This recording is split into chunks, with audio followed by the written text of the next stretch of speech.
Hi there. Some of you might not recognize me because I shaved, and the reason I shaved is because I've started work again today. This is the beginning of my work week, Wednesday, so yes, I have to shave here in Japan for my job.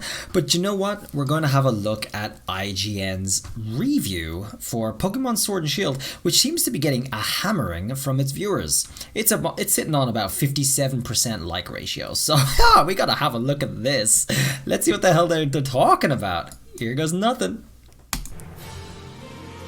Very few things in life can make me as happy as a great Pokemon game. And Casey, Sword and the Shield Fritas. repeatedly left me in a state of pure childlike joy. Creating moments of elated surprise is something the series does extremely well, and that's alive and kicking here.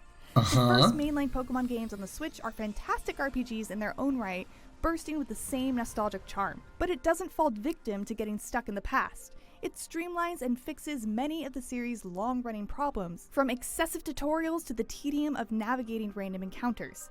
Okay, it sounds from right off the bat, it's extremely scripted, and I think that might be one of the big reasons people are disliking it. But another thing, dude, there's a lot of new footage in here, by the way, and another thing is, obviously, the point about getting stuck in the past is not referencing, Nintendo 64 graphics. I mean, some of the biggest criticisms that fans have had with this game are not things that I personally have much of an issue with. I am buying this game ASAP, right in the morning on Friday morning, and I'm going to be streaming it as soon as I get home. I'm going to have my cafe latte, and I'm going to have maybe a banana bread muffin for breakfast, and I'm going to have that game in the cartridge ready to go, and we're going to stream it, guys, on YouTube and Twitch, which one you want. So let's hear whatever else Casey has to say here. Simply put, Sword and Shield are the best Pokemon games I have ever played, and Okay. Hold the phone, dude. There's gonna be a lot of debate about that comment. That feels extremely forced. I mean, fans know what's up. The internet is not dumb. We've followed all the leaks. We've followed everything that's been going on with this game. It looks great. It looks like a fun game, but impact-wise, story-wise, all the factors that you can put together to make a great game do not make this the best game of them all. Let's just face it. And now, this is an IGN journalist, so she could be, this could be her first Pokemon game for all we know. So therefore, yeah, it's the best she's ever played, and she might have played it for like 2 hours. I don't know, less possibly. This is just the reality of journalism these days. I've played them all. Oh, I've played them all, she said. Well, then she's full of shit. Now confirmed. New confirmation right on that one there. Sword and Shield have a pretty traditional setup. You pick one of 3 starter Pokemon and then head off across the Galar region to capture and train more of them, defeat 8 unique and exciting gym challenges, and become a Pokemon master 8 gyms, over the course of not 18. 40 hours. Galar is a setting inspired by 40 hours with characters that are unique and fun to battle, though they don't. I just want to say one thing about that 40 hours. We did watch a couple of leaked streams here, and by no means was there 40 hours gameplay. Like, 40 hours gameplay is if you're extremely casual and really taking your time to just go through it all. Yeah, that sounds about right, 40 hours. Definitely was the case for Sun and Moon when I streamed that here. It was a pretty meaty game. But the streams took 2 days. They took 2 days to get to the end of the game. And that's what we can expect if you're really kind of going through it at a fair pace. I guess he wasn't rushing it, but he was going at a fair pace. He was going back and catching things in the grass. He was fighting trainers everywhere. So, it wasn't exactly a speed run, but we'll see. All offer the same level of challenge. The turn-based combat benefits from the crazy variety of these elemental Pokemon, from their vastly different appearances to moves they learn to their inherent stats. It's just as wholesome and accessible as ever during the campaign, but hidden stat mechanics and a secret endgame of breeding and battling perfect Pokemon give those of us who want to get hardcore secret endgame, no more. To explore. Hey! All this new footage is glorious. Great at handling. Thank you, IGN. All of this is the same old song and dance we've seen for the past 23 years. But Sword and Shield roll out some immediate, noticeable changes that make the whole thing just better. It starts with basic stuff. You can finally skip tutorials if you know what's up. Okay, well, I mean, the tutorials weren't that big of a deal. Pokemon before being taught how. You can catch Pokemon before being taught how. That's kind of cool. I like that. Moving around is easier than ever, too. I thought I'd miss Sun and Moon's playable Pokemon, But Sword and Shield's automatic land-to-sea Rotom Bike and Corviknight Taxi fast travel service are just so seamless and easy that it more than makes up for it. There's barely even a load screen to slow you down. I'm liking the fast travel thing. My favorite tweak is that the traditional random encounters are gone. They're replaced by Pokemon who inhabit the overworld just like they do in Let's Go there's Pikachu, Pandagu. I've wanted for a decade. In that grass, I didn't realize. That's a new discovery actually for us. Randomized encounter with a potentially rare Pokemon. But being able to avoid pointless fights made getting through areas and exploring significantly less annoying and more fun and rewarding. Okay, so she's happy about being able to see Pokemon in the overworld like that, but there's actually a mix. There's actually a mix in here, and she did mention it there. So you can encounter random Pokemon in the grass, which you cannot see. But you can also encounter Pokemon that you can see directly, or you can skip them if you want. So that's actually a two-tier factor there. They've come in with quite of a hybrid of like all the types of Pokemon games that are big at the moment: Pokemon Go, Let's Go, Pikachu, Eevee, and the old traditional style. So that's pretty cool. Plus, I like it personally. There are very few repeat appearances throughout Galar, so the native life changes just as much as the scenery does, if not more. Okay, on that point, there was one big criticism from fans, and that was that you'd be able to find the first ever... And there's Tree-chan just coming in, photobombing us here. Hey, Tree-chan, what's up? Oh, how do I pet it? That's so cute. But, one of the big criticisms was that you'd get a lot of like exclusive Pokemon. For example, Tyranitar, right? You'd want to have that throughout your journey, right? But there's a lot of Pokemon like that. Like she said, the repetition is low, and actually that sounds good, but it's not, in the sense that when you end up finding the Pokemon that you want, it's near the end of the game, and you don't have much time to spend with it, and it's level 50 when you encounter the first evolution of it. So, was it Larvitar or the first one? And you know, he's level 50 already, and you finish the game before it even evolves to Tyranitar. So what do you know? I don't know. I think that might be a problem, especially when there's a lot of Pokemon in that situation, especially a lot of ones we want too. So that's one of the criticisms going on around at the moment. Overall, Pokemon Sword and Shield are front-loaded with oodles of exciting Pokemon options to choose from, even within the first 2 hours. Okay, I just got to take issue with the word oodles there. That should not be a technical term that's used by media staff. Just saying, because, you know, there's other people who are not native English speakers and still speak English quite well who aren't going to know what that means. I was already having a hard time choosing my team by the time I got to the first gym. This is usually never a problem for me, but it's one I'm happy to have. A big reason for all of this early choice is that you can almost immediately visit the awesome new wild area. It's not the prettiest area in Sword and Shield. Oh no! This large open maps microregions has a climate that changes daily. Okay, well, there was a small dig there to the tree. It's not the prettiest of regions, while there are actually cameras right on the tree there, and boy, did that tree look old. Along with the Pokemon that inhabit them. Berry trees and useful items randomly spawn, and Ghastly's okay, looking good. with cycling goodies to sell. Along with the bountiful harvest of Pokemon, I can't wait to get in here though. New Max Raid battles, where 4 trainers face off against one giant Dynamax Pokemon with looks delicious. Better stats and hidden abilities.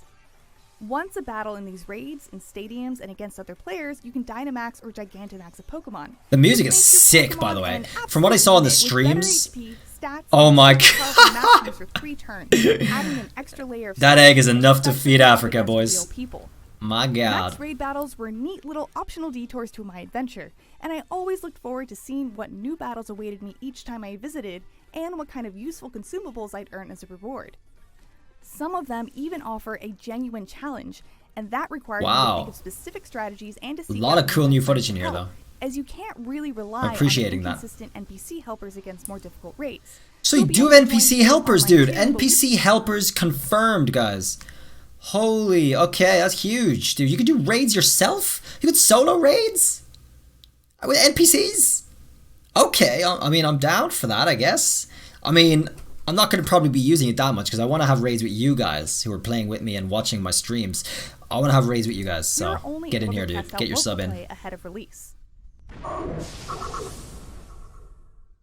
All of this dynamic change made me want to revisit the wild area often with each new day and every new gym badge I earned so I could catch stronger Pokemon. Because of that, I seamlessly leveled up my team to appropriate levels on accident, which eliminated the need to grind. But one thing I noticed from the streams was, similar to some of the other Pokemon games, you don't have to grind. And the problem with that, believe it or not, is that the game is just too easy. You just play through the game like normal. You don't even have to do all the trainers to have a really strong level, to a point where normal Pokemon that are in your team for a long enough period can actually one-hit the opponent's Dynamax. One hit, I'm saying one hit, dude. Yeah, and it's a little too easy from what I saw. But I mean, I don't mind that so much. I just want to feel the enjoyment of playing it myself. But keep in mind, it is still going to be pretty easy. But I also never accidentally over-leveled my team either, so Sword and Shield felt like a really well-balanced experience. Even if you do find yourself under-leveled, I addressed that. Fairly Is that a shiny Snorlax? Consumables grant, you guessed it, experience points to the Pokemon they're fed to. That gave me the immediate satisfaction of being able to try out a new Pokemon right now and allowed more flexible. Yeah, okay. This is demonstrating the new box mechanic, which is literally in your bag, and you can pretty much use it almost everywhere, just not in gyms. These may not be the best looking and battle areas, Switch, but Sword and Shield look good and run well, and without the frame rate slowdowns that are common in other Pokemon games. Okay, there are frame rate slowdowns though. Fact. Yeah. So. There are some highlights, including new unique attack animations, but that said, animations for older moves can still be stiff and plain. On a whole, it's a huge improvement over the low bar set by the 3DS games. Graphics have never been as important to me as good gameplay and charm, and those are things Sword and Shield have plenty of. Beyond that, it looks very charming game. Touches that as a looks very nice. Pokemon player, I wholeheartedly looks clean, nice colors, soft on the eyes. Like my team being healed automatically after each gym battle so I could seamlessly continue the story. Okay. Actually, I saw this, especially towards the end of the game, and one of your guys that you're with, I don't want to spoil too much about the story, but one of the guys you're with heals them after every battle, dude, and it's too much. It's too easy. You know, after like there's like a series of battles that is clearly supposed to be the traditional idea of like a challenge before you get to the final boss area guy, and it's supposed to get tough, you know, and you know, that idea would hold true if he didn't heal your Pokemon after every battle, but he does. And it's just so easy, dude. I was a little disappointed to see, I was a little surprised to see how often. Why would he do that so much? It's more than any Pokemon game I've ever seen where you get those automatic heals. So, I was a little too generous. Being able to switch Pokemon out of the box mid-route, and being able to connect so seamlessly with others using the Y-Com make a big difference when you add it all up. Some of these changes could be seen as making Pokemon easier, but in practice, Sword and Shield are on par with the previous game's difficulty. Winnie! What's been removed is just the monotony. Verdict, okay. What's her verdict? Pokemon Sword and Pokemon Shield are closer to my dream Pokemon RPGs than anything that's come before it. I'd still like better it does look enjoyable. Pokemon, the complete Pokedex, and a more visually interesting wild area, but... Did she just BBND? BBND. Nitpicks are just not very effective when everything else was such a complete joy to play. The way they respect my time is a wonderful feeling, and the removal of monotony from random encounters and other odds and ends distills it down to only the pure and charming fun of capturing, training, and battling wonderful creatures. And hey, if I'm missing any tedious repetition, I can always get back to 9.3! Look. For my full thoughts, including why I think the lack of a complete national Pokedex is disappointing but not a deal breaker, BBND. make sure to read the entire review at IGN.com. And for everything else Pokemon and more, keep it here at IGN. Alright guys, well I'd recommend not reading anything about that. However, 9.3 was too generous. Just because the Switch is well capable of a technological marvel beyond what this game delivers. Definitely. And it can definitely manage a national dex. I'm not one of the BBND guys. I don't care. Honestly, I would love for one big game to just be perfect with graphics like this, to be perfect for competitive play. I want to have Pokemon tournaments that are total, you know, that are not Pokemon Showdown. I love Pokemon Showdown because you can play real competitive with competitive rules. It doesn't look like the competitive rules are coming to this game because you can change Pokemon after you KO someone, and that just makes it very easy as well. I mean, that's what it was like. That was what I always like, but it's not like that in competitive. So that's one thing.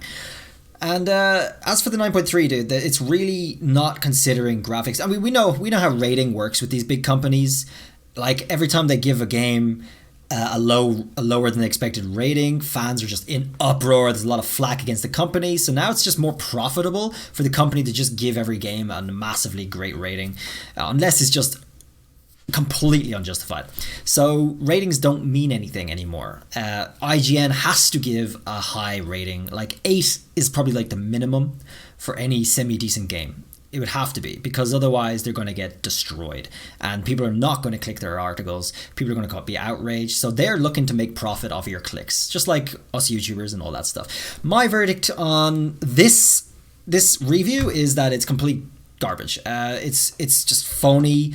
It's scripted as hell. It's not realistic. It doesn't play into what I've seen from the game so far.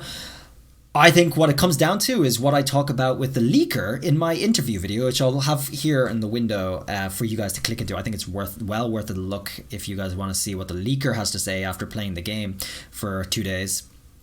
And I think what it comes down to is not being obsessed about the graphics that you want from like AAA titles on PC or something. Not being too finicky about how Pokemon move, not being too story driven either. I think what it comes down to is the enjoyment you get out of playing a Pokemon game. Like it's still one of the unique monopolies that go around that bring us so much joy and happiness. It's just so nice to play, and that's why I'm getting it. I mean, I do have my criticisms, but I kind of kept them to myself mostly for my videos. I don't think they're that important, to be honest. I think what I see from this game looks really enjoyable, and I'm excited to stream it, and I'm excited to play it for you guys in 2 days, in a day and a few hours for me. So, guys, drop that sub, and I'll see you guys there. And if you guys are interested in playing with me, let's do it. So, till the next time, guys, please enjoy that. Please enjoy that video over there. Till then, bye!